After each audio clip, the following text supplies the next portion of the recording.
बंदौ चरण सरोज गुरु मुदि मंगल आगार।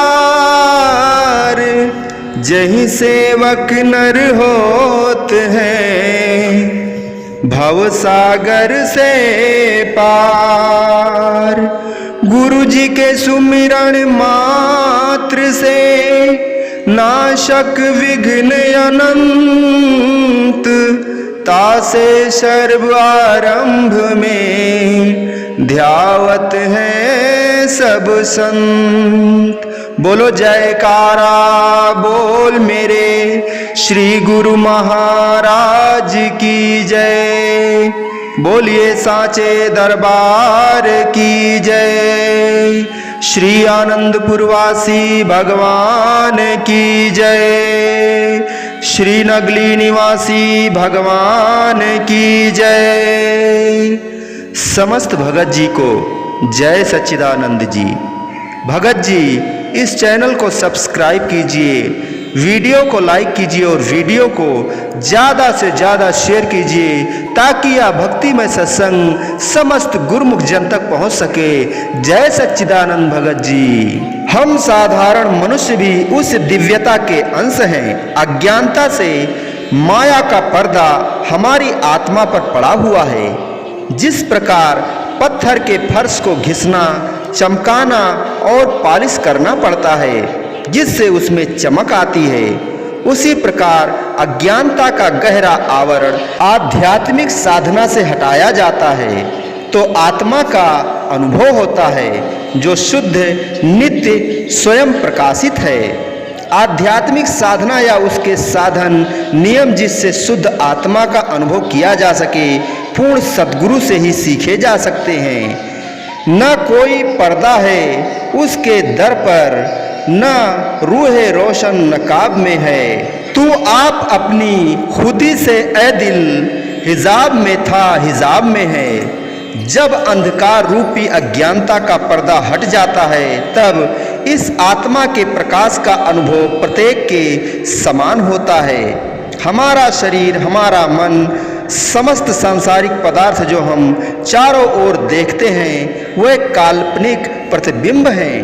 आत्मा को ढूंढना यानी सर्वव्यापक ज्योतिर्मय दिव्यता की प्राप्ति है। यह आत्मा की खोज पूर्ण सद्गुरु की शरण में जाने से ही संभव है। आवागमन से मुक्त होने के रहस्य को जानने के लिए सद्गुरु के बताए हुए मार्ग का सावधानी एवं होशियारी से अनुसरण करना चाहिए। आत्मा शाश्वत परमात्मा का अंश है, इसलिए परमात्मा के सिवाय इसे कहीं सुख शांति नहीं मिल सकती। जब आत्मा परमात्मा से मिलती है तो उसे अविद्या से पूर्ण रूपेण मुक्ति मिलती है। जिस प्रकार नदी पर्वत से निकलती है और जब तक समुद्र में पूर्ण रूप से मिल नहीं जाती तब तक व्याकुलता से दौड़ती रहती है। पर्वत से वह अपनी यात्रा समुद्र की ओर शुरू करती है। पानी के फव्वारे पर्वत से टकराते हुए जोश में गिरते हैं, यहाँ तक कि जब वह मैदान में पहुँचती है वह टेढ़े मेढ़े रास्ते में बहती हुई अति गतिमान दिखाई देती है। अपनी लपेटे में छोटे पत्थरों को लेती हुई तेजी से वह समुद्र की ओर बढ़ती है, यहाँ तक कि पथ अवरोधक चट्टानों को काटकर आगे बढ़ जाती है। अंततः वह समुद्र में मिलकर दिव्य आनंदित होकर विशाल होती दिखाई देती है। ओह क्या आनंद है, अंश पूर्ण में समा गया। इसी प्रकार आत्मा आनंद के अतिरेक में चिदानंद रूप को प्राप्त होती है। जब तक वह दिव्य स्वरूप से मिलती नहीं, नदी की भांति आत्मा वे पूर्ण व्याकुलता का अनुभव करती है।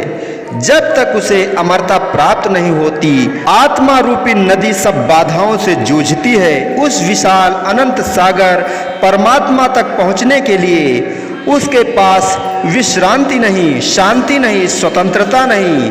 जब तक ये अमर तत्व रूपी पयोधि से मिल न जाए और स्वयं को उसमें पूर्णतया विलीन करने का आनंद न ले ले। मनुष्य का शरीर एक उत्तम वाहक है जिस पर चढ़कर दिव्य लक्ष्य तक पहुंचा जा सकता है, शाश्वत को प्राप्त किया जा सकता है। यह एक दुर्लभ और अद्भुत नाव है जिससे अज्ञानता रूपी सागर को पार कर सकते हैं। इस नाव के निपुण मल्लाह सद्गुरु हैं। जो भी उनकी शरण में जाता है स्वर्णिम अवसर का लाभ उठाता है, वह भवसागर से पार हो जाता है। यूनानी पुराण में एक नरसिंही का उल्लेख है जिसका शरीर शेर का है और सिर स्त्री का। ऐसा कहा जाता है कि थीब्स में जो इस प्रकार की दानवी थी वह वहाँ के लोगों से कुछ प्रश्न पूछती थी, लेकिन उसकी शर्त यह थी कि जो सही उत्तर नहीं देगा उसे मरना होगा और सही उत्तर देने वाला वहाँ की गद्दी पर बैठेगा। उसका प्रश्न यह था, 4 पैरों पर सुबह कौन चलता है, 2 पैरों पर दोपहर में कौन चलता है और 3 पैरों पर शाम को कौन चलता है। क्योंकि बहुत से लोग उत्तर न दे सके उसने उनका गला दबा दिया। इडिपस ने पहेली को सुलझाते हुए कहा, जब मनुष्य बच्चा होता है तब वह 4 पैरों पर चलता है, अपनी जवानी में 2 पैरों पर चलता है और बुढ़ापे में लकड़ी का सहारा लेकर 3 पैरों पर चलता है। सही उत्तर सुनने पर दानवी समुद्र में कूद गई और आत्महत्या कर ली। तत्पश्चात इडिपस वहां का राजा बन गया। कई दूसरे पुराणों के अनुसार इस दानव का स्त्री का नहीं लेकिन पुरुष का सिर था। चाहे कुछ भी हो, ये कल्पित दानव यहाँ पर एक मनुष्य जाति का प्रतिनिधि है।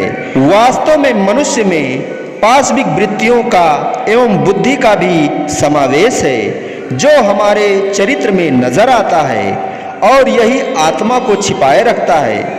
जब दानवी ने पूछा, तुम कौन हो, तो क्या हम उत्तर दे सकते हैं कि मैं आत्मा हूँ?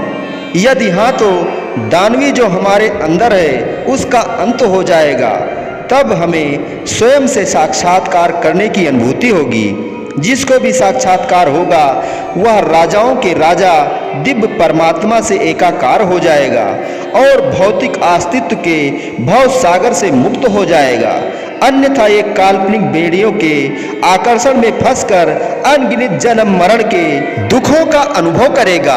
आत्मा ने मनुष्य का शरीर धारण किया है। शून्य संख्या की कोई कीमत नहीं है, लेकिन जब तक कि संख्या उसके आगे लगा दी जाए तो शून्य की कीमत बढ़ जाती है। इसी तरह व्यक्ति का महत्व हो जाता है जब उसमें भगवान के ऐश्वर्य की इकाई लग जाती है।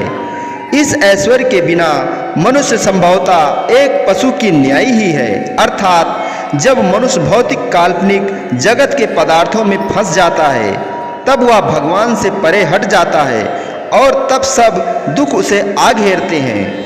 एक मोमबत्ती की लौ ऊर्ध्व दिशा में जलती है, जैसे ही उसे उल्टा कर दिया जाता है वह बुझ जाती है। दूसरे शब्दों में लौ का अस्तित्व ही समाप्त हो जाता है। बोलो जयकारा बोल मेरे श्री गुरु महाराज की जय। बोलिए सांचे दरबार की जय। श्री आनंदपुरवासी भगवान की जय। श्री नगली निवासी भगवान की जय। समस्त भगत जी को जय सच्चिदानंद जी।